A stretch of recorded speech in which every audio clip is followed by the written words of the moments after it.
জেলার রৌমারীতে নিজ ঘরের ভেতরে টানা ১৭ বছর ধরে উঁচু কবর তৈরি করে সেখানে বসবাস করছেন চানবি খাতুন নামের ৯০ বছরের এক বৃদ্ধ নারী।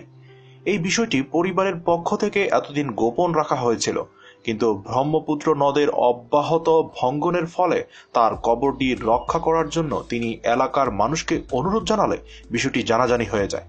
তাই এই খবরে এলাকা জুড়ে ব্যাপক চাঞ্চল্যের সৃষ্টি হয়েছে।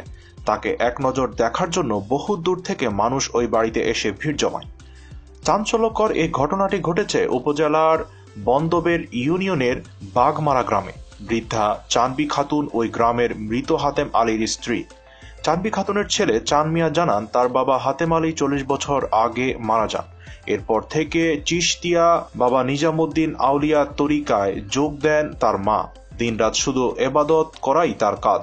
এই তরিকার মানুষদের নাকি গোপনে এবাদত করতে হয়, এজন্য ঘরের ভেতর কবর তৈরি করে সেখানে বসবাস শুরু করেন তিনি।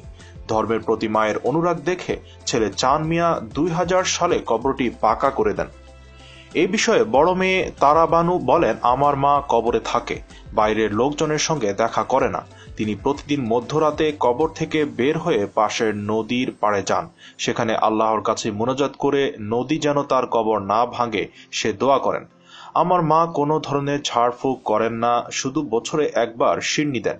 মা দিনে ও সন্ধ্যায় ২টি করে রুটি খান। স্থানীয় বাগমারা গ্রামের লালচান শিকদার বলেন, আমার চাচি ১৭ বছর ধরে কবরের মধ্যে থাকছেন। দুনিয়ার কোনো কিছুর প্রতি কোনো লোভ নেই তার। গত ২-৩ বছর থেকে নদী ভাঙ্গা নিয়ে চাচি চিন্তিত ছিলেন, এজন্য প্রতি বছর সিন্নি দেন।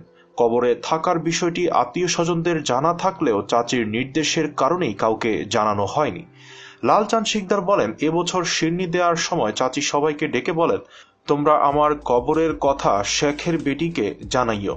অর্থাৎ এখানে প্রধানমন্ত্রী শেখ হাসিনার কথা বলা হয়েছে। তিনি যেন আমার কবরটা নদী ভাঙ্গন থেকে রক্ষা করেন, এটাই চাচির শেষ ইচ্ছা। এ বিষয়ে বৃদ্ধা চানবি খাতুন বলেন, আমি কবরের ভেতর ১৭ বছর থেকে বাস করি। আমি কবরের ভেতরে মরলে আমাকে কেউ বাহির করিও না। আমার চাওয়া পাওয়ার কিছু নেই। তোমরা শেখের বেটিকে বলিও, শেখ হাসিনার সরকার যেন নদী ভাঙ্গা রোধ করে, আমার কবর যেন নদীতে ভাঙ্গিয়া না যায়।